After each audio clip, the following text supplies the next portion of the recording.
All right, y'all, so today I'm gonna show you how to clean and winterize your Yard Mastery sprayer so that next year in the spring when you go to use it, hopefully everything works. If you don't winterize it properly and you leave it in the garage and things freeze, some of the seals in here can break and it can cause issues. So the first thing we gotta do though is clean it out. And when you clean out a sprayer, the industry standard is that you triple rinse. Triple rinse would show you that means you're clean, basically. So what we're gonna do first, and you're gonna see I got a little bit of liquid in the bottom of this already, because the last thing I did was I sprayed some weed control out there in the lawn, and I'm experienced with my lawn and everything like that. So when I'm done, I don't have any material left. I pump it all out, but there's always a little bit, you know, just some puddles or whatever. And so as a practice, whenever I'm done spraying all throughout the year, I always put maybe like 1/8 of a gallon of water in the bottom there, and then I just cycle the sprayer through. So that's why if you watch any of my videos that I do, there's always like 1/8 of a gallon of water in there all the time.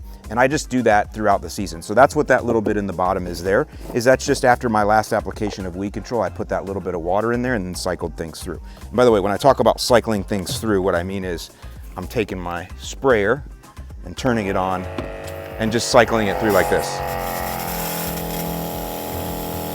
So I do that after every single time I do an application, 1/8 of a gallon of water in the bottom and cycle it through. And that's just to clean the lines out. Now, we're gonna do though a final cleaning as if we're gonna put it away for the season. And again, there's chemical in the bottom of this, and so we gotta get that out of there. We don't wanna have that go through the winter. So the first thing we're gonna do is we're gonna fill this thing up with 4 gallons of water, all the way up.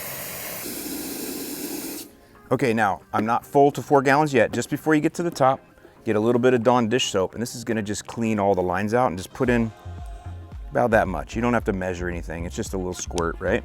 And now we're gonna, and the reason we wait is we don't want this to bubble over. So now we're gonna fill up the rest here. Okay, so now we're full. I'm gonna put the top on and we're gonna shake that around so that dish soap gets all throughout there. Now you don't need to put your drill in here and do all that stuff. We're just trying to get a little cleanup. By the way, this is the number 3 sprayer off the line. So this is the oldest one of the oldest ones. And it still works great. You'll see that my shaft is bent, which, you know, personal problem. All right, so now that I got that done, the next thing I'm gonna do is turn it on and cycle it through again. All right, so now that water that we put in there, and again, there's some chemical in here, right? There's always a little bit in the bottom, and that Dawn dish soap has gone through the whole unit. Now, what this is called in here, the term for it is rinsate. That's what this is called when you're doing this cleaning, this triple rinse. Everything that comes through the 3 rinses is called rinsate. And rinsate management is a challenge in the professional industry because what do you do with it? Well, they actually have giant tanks, they recirculate it, they use it in their next mixes. With us, we can't do that. So what do I do with this product that's in here, this liquid, because it's got chemical in it, I can't dump it in the street. Well, what you gotta do is spray it out in your lawn. Everything that's in here was safe to spray on the lawn before. Now it's just severely watered down with that little bit left. And the only way to safely and properly dispose of this rinsate is to spray it out. So that's what we're gonna go do. We're gonna go walk the lawn and spray this on the lawn. So I'm using the white flood jet tip here, and that's just because it delivers the highest volume of water because I just wanna get this out. I also have the Yard Mastery setting on the highest setting because again, we're just trying to pump this out. So here we go.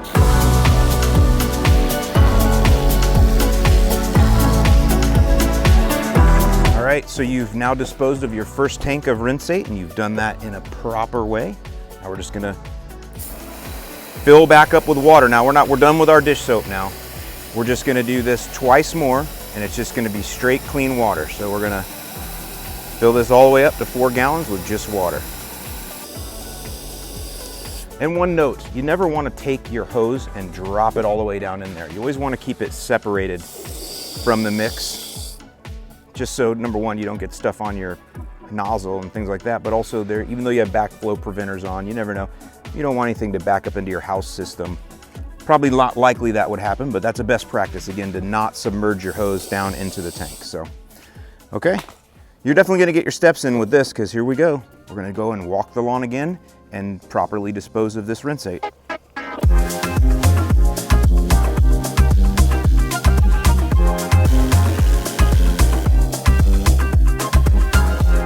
All right, so by now you're having fun, getting your cardio in for the day. We got one more fill up, straight water.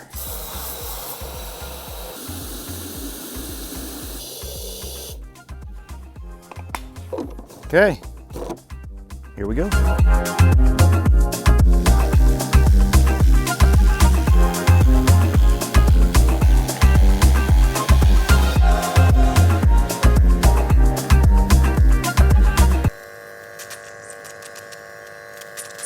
All right, now the next thing we want to do is we want to take apart all the components here, and we're going to get them all rinsed off. So that's the elbow that comes with it. We're even going to take the tip off of that. Just remember how this goes back on. It's pretty self-explanatory, but we're going to take all these components off.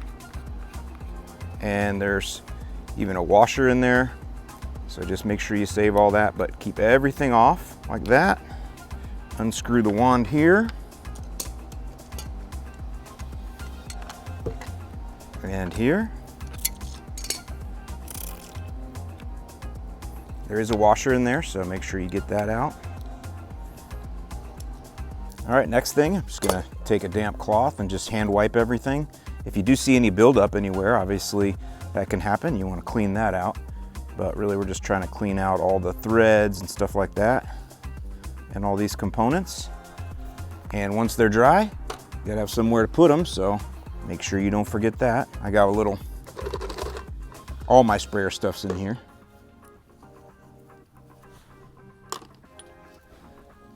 So yeah, all I'm really doing here is just wiping everything down.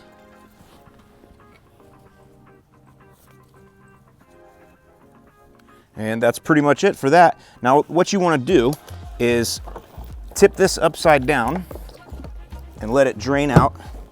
And if you can hang it, it's even better because you want that hose to drip out as well. So if you can leave that for 24 hours and let all the water drip out of it, that's a really good idea. And then from there, if you can store this inside in your basement, that's a great idea, but some of you may not have that opportunity, so putting it in your garage is fine. The key is you want to store it upside down for at least 24 hours before you get any kind of freeze, so all the water can drip out of it. Now, there's one other thing we have to do, and that is prepare the battery. Okay, so the last thing you want to do is you want to charge your battery all the way to full, then take it off the charger, and definitely store this inside over the winter with a full charge. That's really all you have to do. And now your Yard Mastery sprayer is winterized, and in the spring, put it all back together, and everything should be good to go. I'll see you in the lawn.